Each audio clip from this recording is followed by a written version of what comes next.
Today on the John Ankerberg Show, what is the main reason for the fact that the early Christians believed Jesus rose from the dead and is alive today and could give you eternal life when you die? It was because after he was dead and buried, they actually saw Jesus alive, touched him, and talked with him. They didn't believe on Jesus just because he said he was the Son of God, but because they saw him alive after he was crucified. This proved to them that his teachings were true. For example, if you're a university student and are told your dad just had a heart attack and died, you'd rush home and a few days later go to his funeral.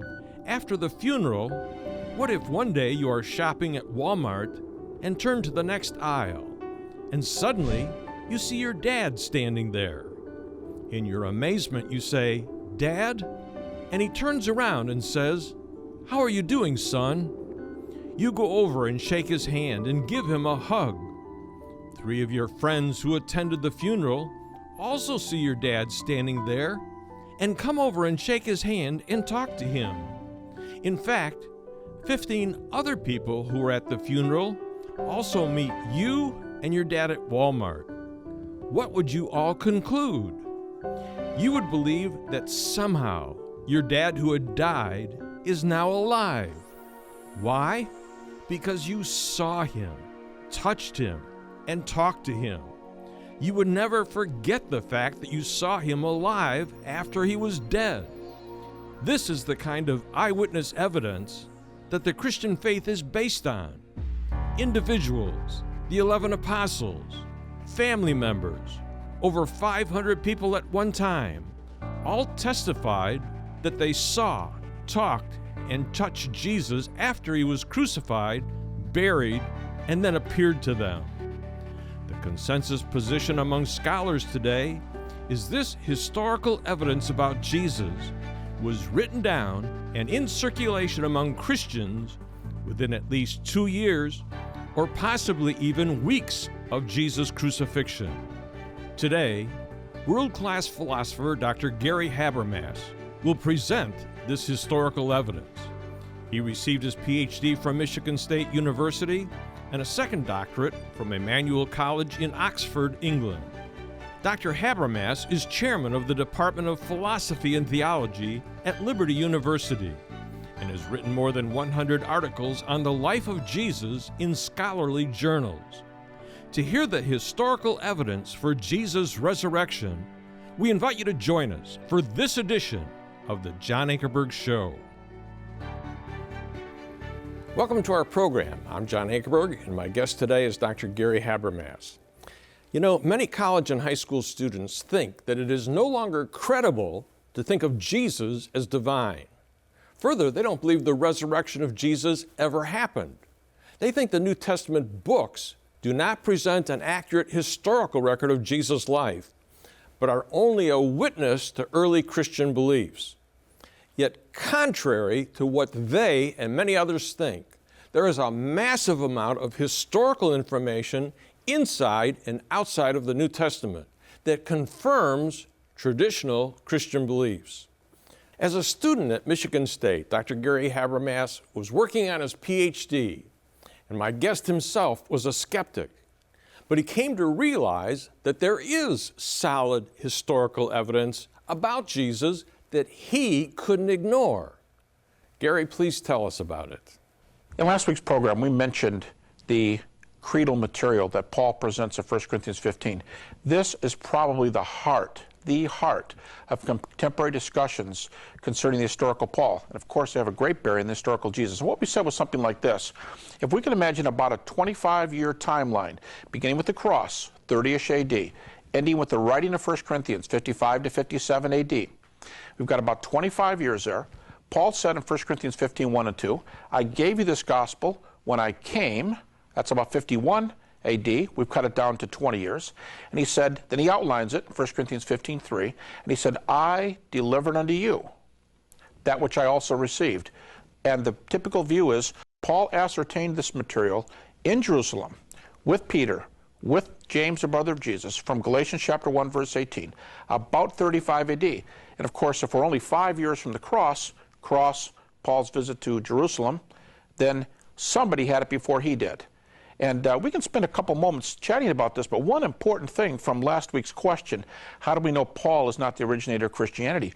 Paul says, at the most important point, 1 Corinthians 15:3 says, this is of first importance. He says, the center of my proclamation. And then he says, it didn't come from me.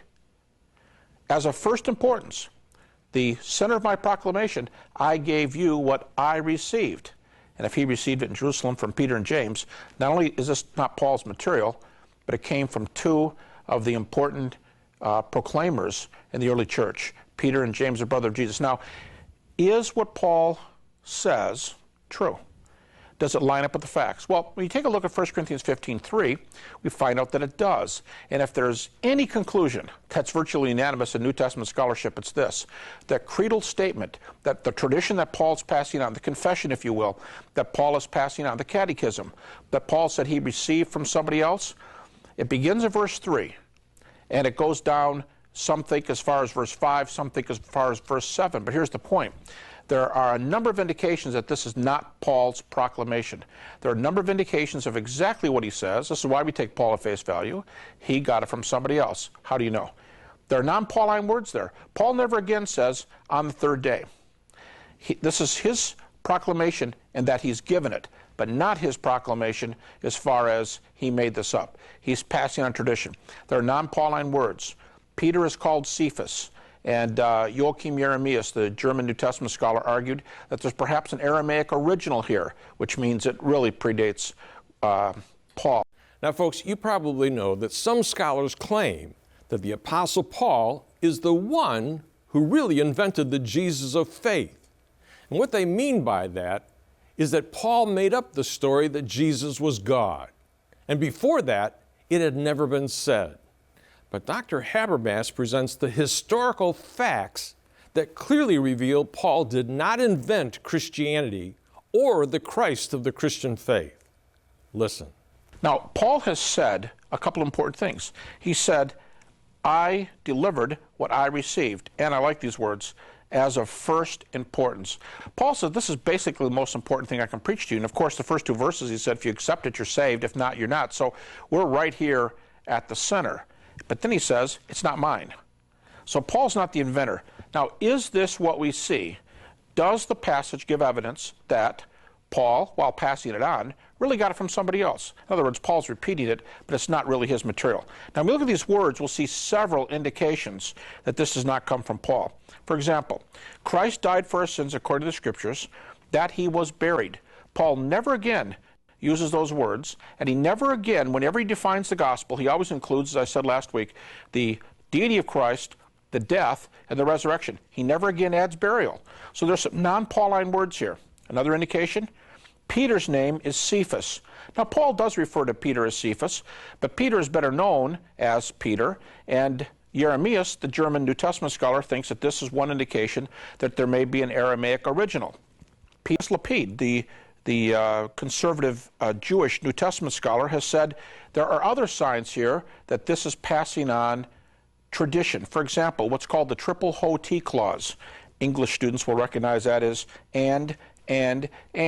Paul doesn't come up for air until he gets this long sentence out.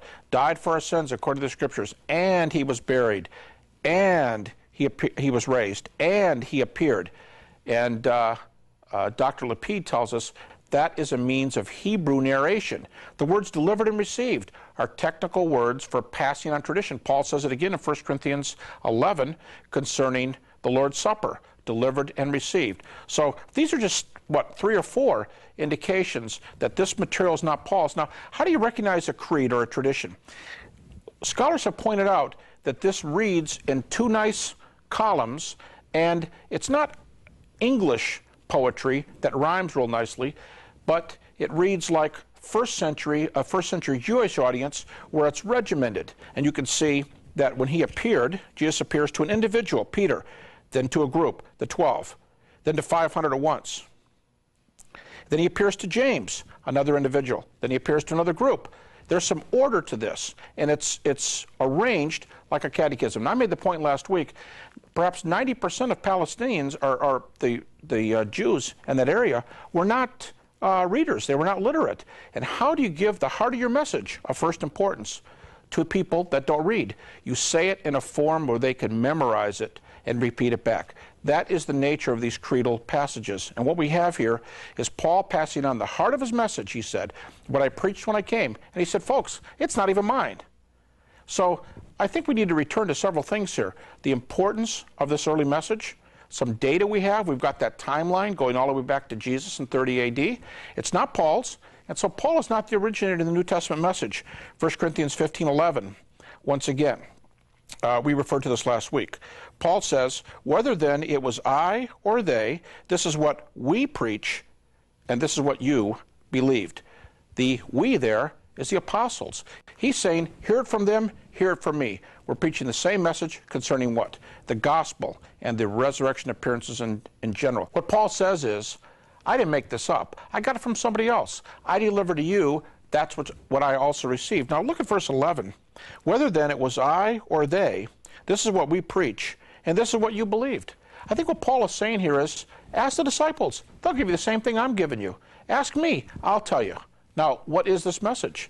Just look at the previous verses. It's the gospel, and in particular, he's been talking about the appearances here. He's saying, I've talked to them. They've got the same message I have. They've talked to me. They commend me. You can go back and look at Galatians 2. This is why we are at a very special point in history where you can almost reach out and see what Paul's saying and touch his message. It's linked to time, space, history. It's words on a page. He's an accredited messenger. We've got ourselves a timeline. And folks, it's not an evangelical that came up with this timeline. This is largely developed in critical, non-evangelical theology. I think by using some of these methods, we see that we're on very firm grounds here regarding the very heart of our faith, the death, burial, and resurrection of Jesus Christ. Now, if you are a college student, how many times in school have you heard that the material in the New Testament books is nothing more than legend or myth? Well, again, that's just not true. Dr. Gary Habermas gives 3 reasons why scholars believe they are dealing with solid historical evidence about Jesus. This is very important, so I want you to listen. Now, I think we need to back up perhaps just a little bit and see what the significance of this 1 Corinthians 15 passage is. If Paul is given this material about 35 AD on a trip to Jerusalem, Galatians 1:18, where he visits with Peter and James, the brother of Jesus, we've got hands-on material from a very early period that emphasizes 2 very important facts. Number 1, this material is early. And you don't know how early until you've worked with other Greco-Roman passages. I mean, Livy reports things that are hundreds of years before his time. And Paul's talking about something that he participated in 5 years after the event. And other people had it before he did. So, I mean, we're cutting down the gap here tremendously. Secondly, we have an eyewitness account here. This is one way to go after eyewitnesses. We talked about the Gospels, and that's one possibility.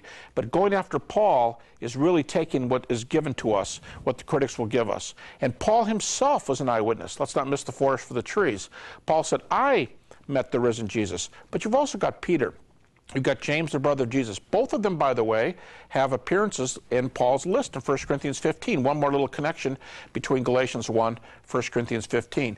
So we're dealing with people here who were there. And I think Paul was interested in talking to Peter and seeing what he had to say. Now, back to this question, does Paul make this up himself? And I said no, because this is of first importance, and yet he got it from somebody else. Another way to go after this whole picture and do the same thing is to look at the early creedal passages in Acts.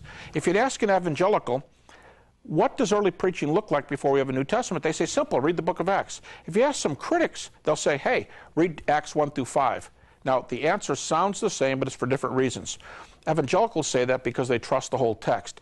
Critics find a number of these early confessional or traditional or creedal passages in Acts. And the one reason they find them, another evidence that something's a creed, is they believe that the shorter, more compact, unevolved the theology it is, the more authentic it is. And so in a certain scene there in Acts where Peter says, you can almost picture him pointing at the Jewish leaders, you killed him. God raised him from the dead. Now see, there's a little tiny piece that you get the gospel, right? Talking about the Lord Jesus. He's not just a man. You killed him. God raised him. You got the gospel. And Peter's in and out. And that's something that's easy to remember. How about we ought to obey God rather than man? Now, that's not the gospel, but that's another one of those little pithy little sayings. And we have those in Acts 1 through 5, Acts 10, Peter's preaching to Cornelius, and all of those are Petrine. Acts 1 through 5, Acts 10. And in Acts 13, Paul's sermon, scholars also believe that there's some creedal passages there. And go back and find any of these, and let me tell you what you're going to find. In every little encapsulation of the gospel, you find the deity of Christ, his death, his resurrection. But guess what? Nobody would say Paul's the author. So here you have an encapsulation of early preaching. Paul's not even on the scene in Acts until chapter 9. You've got 5 chapters there with early material. They're saying some of the same things. Paul's not around. And we could still go to Acts and say, this is of first importance, how that Jesus died, he was raised. And more than being Jesus, he is Lord and he's Christ. Those are the 2 most popular titles. So go at it from the angle of Acts. You still see creeds. You still see this unevolved, short, concise, succinct theological statement that we see the gospel, that we call the gospel. Paul's not even there. So here's another whole look at what we call the central doctrine, the center of the Christian core, and that is the gospel, salvation. Now, every Christian university student should listen very carefully to how Dr. Habermas is going to argue. As Christians, we all accept the New Testament books as authoritative and true, but your non-Christian professors and friends don't. Well then, what evidence should you use in talking to them?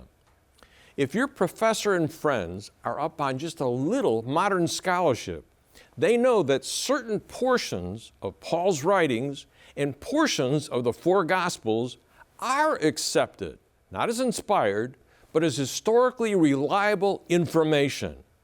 Now, if your professors accept that, then let's use that material because it reveals the historical facts that Jesus lived, claimed to be God, died on the cross, was buried in a tomb, and appeared to his disciples later. It's historical evidence which can't be ignored.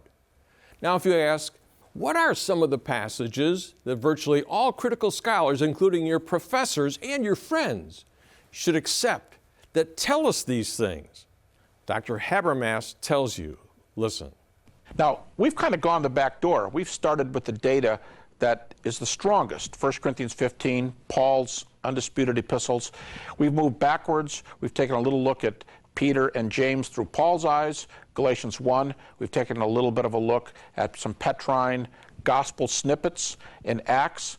Now, having said this, why do you think the critical community says there's virtually no value in the Gospels?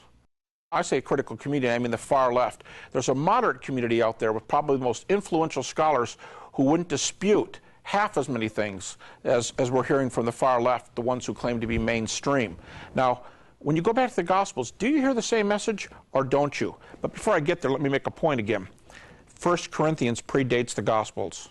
At least 1 Corinthians 15 is the longest extended treatment of the resurrection before the 4 Gospels. So really, the Gospels are coming along later, but here we've got the horse in the right place before the cart. If you've already found it in Paul, and if you have it later in Acts, why are you objecting to the books that we've already got it from the earliest sources in Paul? Now, when you go to Jesus, here's what you find in the Gospels: the same proclamation. I mean, Paul's not dealing with amateurs here, and he's not dealing with people who never knew Jesus. He talked to Peter. He talked to James himself. He comes back to Jerusalem, by the way, in the next chapter, and the same 2 men are there, Peter and James, and John is there, John the Apostle. So Paul's got connections. When you get back to Jesus himself and the Gospels, we read that Paul did not make up the deity of Christ. You see these titles I mentioned in the early shortened creeds and Acts, but you see them in the Gospels too. And I think our 2 best grounds for talking about the deity of Christ in the Gospels are Jesus' self-designations, Son of Man and Son of God. Now, Son of God is more usually recognized to be a title of deity. Son of Man, what a lot of people don't realize is this is not a title to be Mary's son. Son of Man doesn't mean human being. Son of Man, to make a lot of scholarship real short here, Jesus shows that he knows of the passage in Daniel 7, 13 and 14, where Daniel looks up and he sees the Ancient of Days, one coming down who looks like a son of man. And in Jesus' time, this idea had evolved. Some writings of some Jewish books of that time that have nothing to do with Scripture. But his readers knew that Son of Man could be a mere human being, it could be a prophet, like the book of Ezekiel, or it could be the Son of Man who comes down from the Ancient of Days, this prophetic figure who's a pre-existent divine figure who sets up God's kingdom. Which one does Jesus refer to himself as? Son of Man is Jesus' favorite self-designation in the Gospels, and at least twice, one of them is in Mark chapter 14, he virtually quotes Daniel 7, 13 and 14 that says, "That's me." At that point, when the Jewish priest says, "Are you the Christ, the Son of the Blessed One?" Notice what Jesus does. "Are you the Christ, Messiah, the Son of God?" And Jesus says, "Ego eimi," I am. And then he changes a Son of Man, Son of God question to a Son of Man answer. He says, "I am the Christ, the Son of God, and you will see the Son of Man coming with the clouds of heaven in judgment." And the priest makes a formal declaration of blasphemy. He rips his garment. He says, "Look, the rest of you witnesses can go home. We got you." Now, what set him off? In the passage there in Mark 14, Jesus says, "Ego eimi, I am the Son of God." Then he says, "And you will see the Son of Man coming with the clouds of heaven." Number one, that's a virtual quote from Daniel 7, 13 and 14. He claims to be the pre-existent one who comes from the Ancient of Days to set up God's kingdom. And secondly, he uses this enigmatic phrase, "coming with the clouds." That phrase is used dozens of times in Scriptures as a reference to deity. And Jesus said, "That's me." He's already said, "Ego eimi," concerning the Son of Man. And the priest, it's almost like he was waiting for this. He said, "Good, we got him. Rest of you go home." So if Jesus is claiming to be the Son of God, and Jesus claimed to be the Son of Man, why do we think Paul's inventing the deity of Christ later?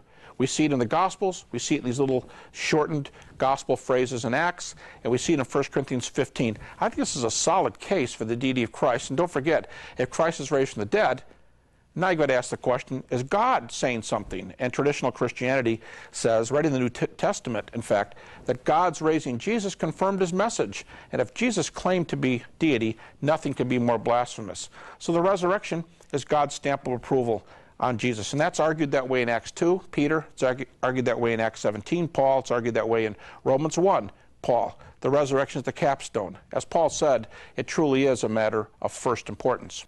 Now, if you are sitting in class at the university and your professor and all the students around you are listening to what Dr. Habermas just said, how do you think they would respond? Dr. Habermas tells us, listen. In this program, we've been talking a little bit about that timeline of Paul that goes from 57 AD back to 30, and we've gotten that back to about 5 years. And I said that Paul was talking about the gospel with Peter and with James. And then we talked about some little gospel portions, some little traditions in Acts. And I said you find some of the same ideas in the Gospels. And I'll tell you right now, I can tell you where critics are going to go here. Habermas is slaughtering gospel studies. He thinks that because the Gospels say Jesus said something, he truly said something. And what could be more mythical than the claim to be deity? Look at the Greeks, look at the Romans. You know, a question we really need to leave for our next program is, how do we know Jesus really did say he was the Son of God and the Son of Man? And we're getting close to the middle now. And if we got this with Jesus, certainly Paul is not the author of the teaching of the deity of Christ. Well, thanks for joining me today. In these programs, I wanted you to hear and know the evidence, to share with a friend who wants to know why you believe Jesus rose from the dead and appeared to many people around Jerusalem. Please remember the words that Paul wrote to the church in Corinth that's found in 1 Corinthians 15, 1 through 8. These words were an early creedal statement, or a short set of essential beliefs that were easy for illiterate Jewish people to remember. Now, Paul says he received this creed from others and was passing it along to the church at Corinth. Big question is, when did Paul receive this creed? First, this creed could have been in circulation among Christians before Paul saw the risen Jesus on the road to Damascus, only 2 years after the crucifixion in 32 AD. Those who cared for him might have given it to him right after he saw Jesus. Or second, Paul might have heard these beliefs from Christians as he was hunting them down and persecuting them. Or third, Paul could have received this information in 35 AD when he went up to Jerusalem and met with Peter and James in person around 35 AD. This information was in circulation before that meeting. In addition, these men were eyewitnesses of Jesus' appearances to them. Then I want you to look carefully at the facts in this creed that Paul says were of first importance for Christians to believe. In the creed, we find 4 key points about Jesus. First, we see from very early on, Jesus was identified as deity because he was called the Christ. The word Christ means Messiah. We're also told that Jesus was dead, he was buried, and he rose from the dead, and then made appearances to hundreds of people in all kinds of places and different situations.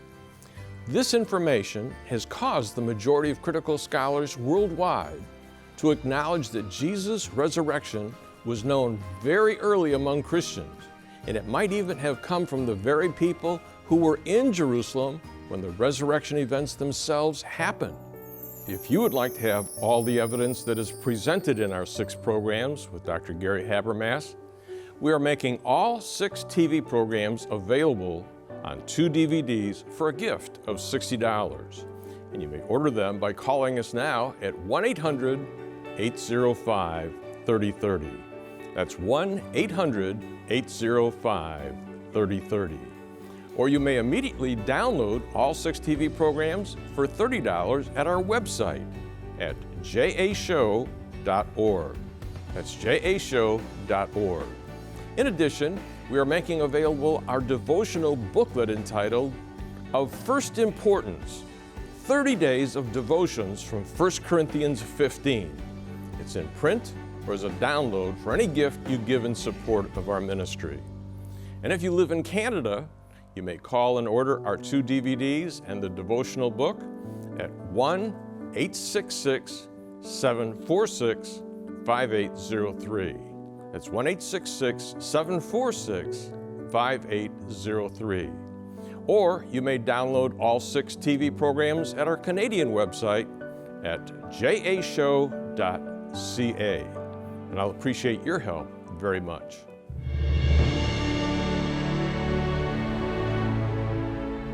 Our goal is to present the evidence for the gospel worldwide and to encourage Christians in their walk with the Lord. This program is sponsored by the John Ankerberg Show Ministries and is made possible by the grace of God and your faithful prayers and gifts.